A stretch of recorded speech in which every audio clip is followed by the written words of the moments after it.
Halo Achievers, selamat pagi buat kita semua.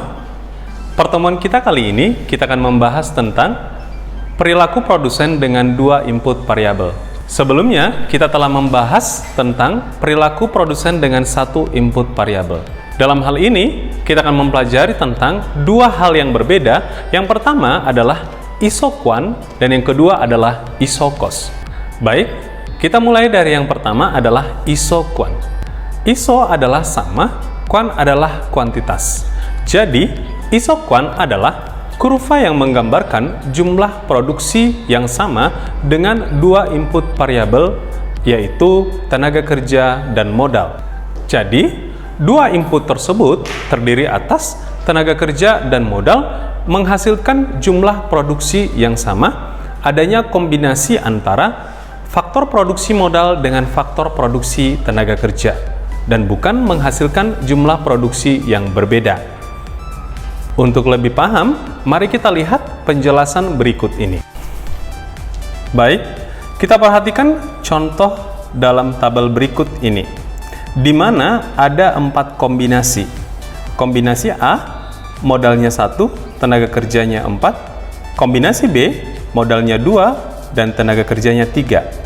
Kombinasi C, modal 3, dan tenaga kerja 2, dan kombinasi D, modal 4, tenaga kerja 1. Masing-masing menghasilkan jumlah produksi yang sama, yaitu 200 unit. Nah, kalau ditanya, mana kombinasi yang paling tepat dan paling sesuai? Jawabannya adalah sama. Karena apa? Karena semua menghasilkan jumlah produksi yang sama, yaitu 200 unit. Dan mana yang paling tepat untuk digunakan dalam kegiatan produksi? Jawabannya adalah tergantung dari situasi. Kalau dalam proses produksi, kita akan melihat hanya kondisi saja. Jika modalnya 1, maka tenaga kerjanya 4. Jadi kita akan melihat kembali di tabel yang sudah disediakan. Achievers, bagaimana kurva yang menggambarkan tentang jumlah produksi yang sama di dalam isoquant? Mari kita simak tayangan berikut ini.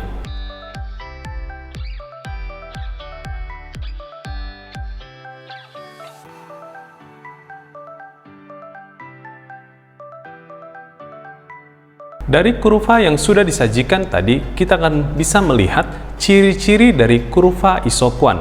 Yang pertama, cembung atau konveks dari titik origin atau titik 0. Yang kedua adalah tidak berpotongan. Dan yang ketiga adalah isoquant semakin ke kanan, maka jumlahnya semakin besar.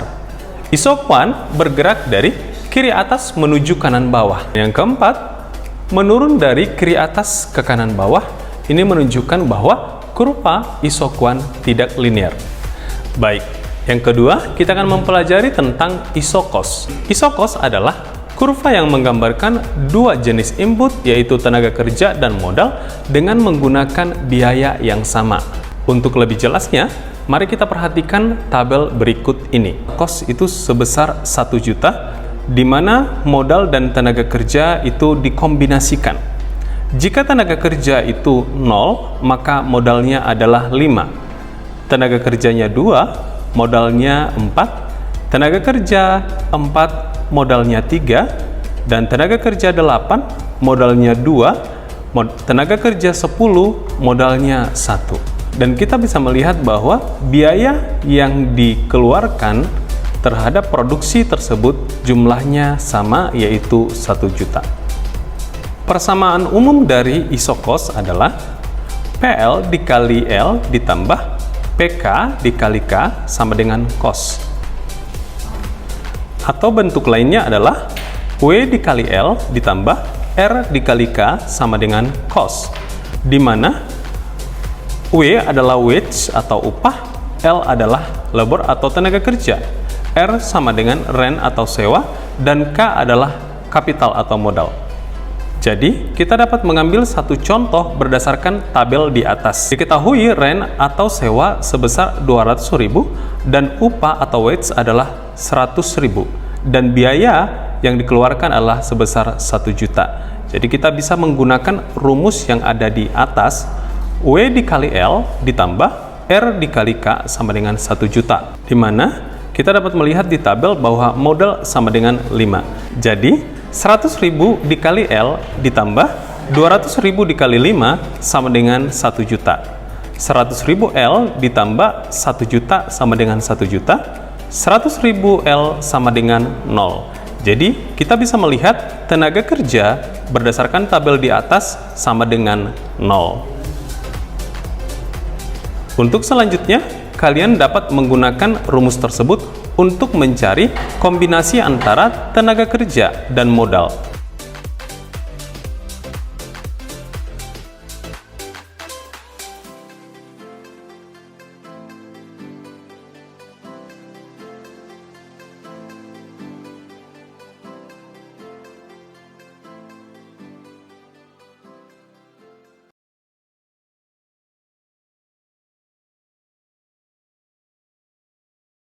Penerimaan dapat diartikan sebagai sejumlah uang yang diterima oleh masyarakat dari berbagai sumber. Berdasarkan kaitannya dengan penerimaan, kita bisa membagi komponen dalam masyarakat.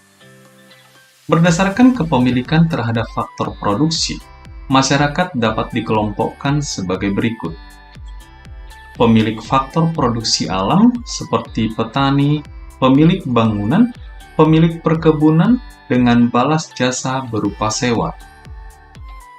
Pemilik faktor produksi tenaga kerja seperti tenaga ahli, tenaga buruh, dan tenaga terampil dengan balas jasa berupa upah atau gaji. Pemilik faktor produksi modal seperti modal besar, modal kecil, dan modal menengah dengan balas jasa berupa bunga modal.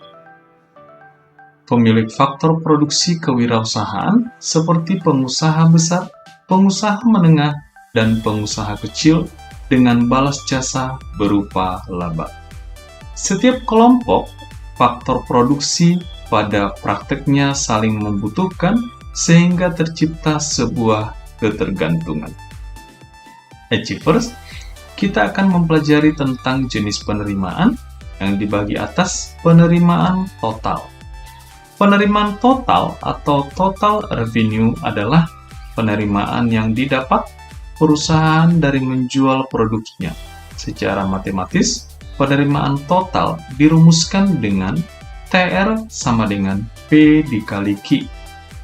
TR sama dengan penerimaan total atau total revenue, P sama dengan harga atau price, Q sama dengan jumlah barang yang terjual. Yang kedua adalah AR atau penerimaan rata-rata average revenue merupakan penerimaan rata-rata per satuan produk yang dijual. Secara matematis, penerimaan rata-rata dirumuskan dengan TR dibagi Q. Karena TR sama dengan P dikali Q, maka AR sama dengan P dikali Q dibagi Q sama dengan P.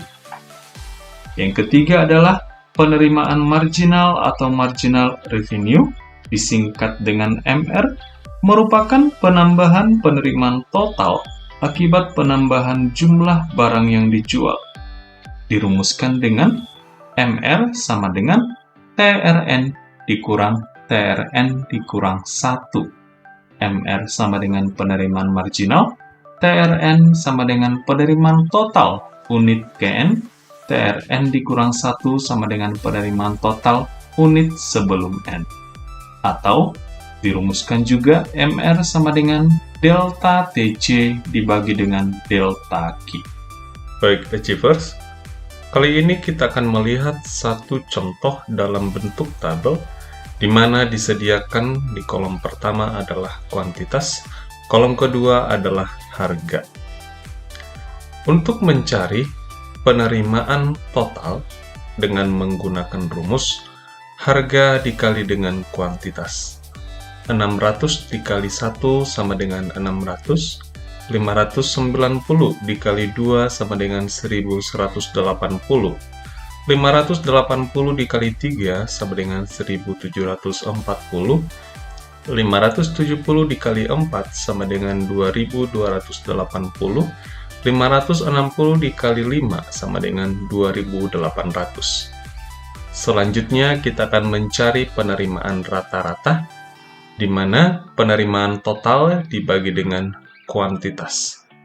600 dibagi 1 sama dengan 600, 1180 dibagi 2 sama dengan 590, 1740 dibagi 3 sama dengan 580, 2280 dibagi 4 sama dengan 570, 2800 dibagi 5 sama dengan 560.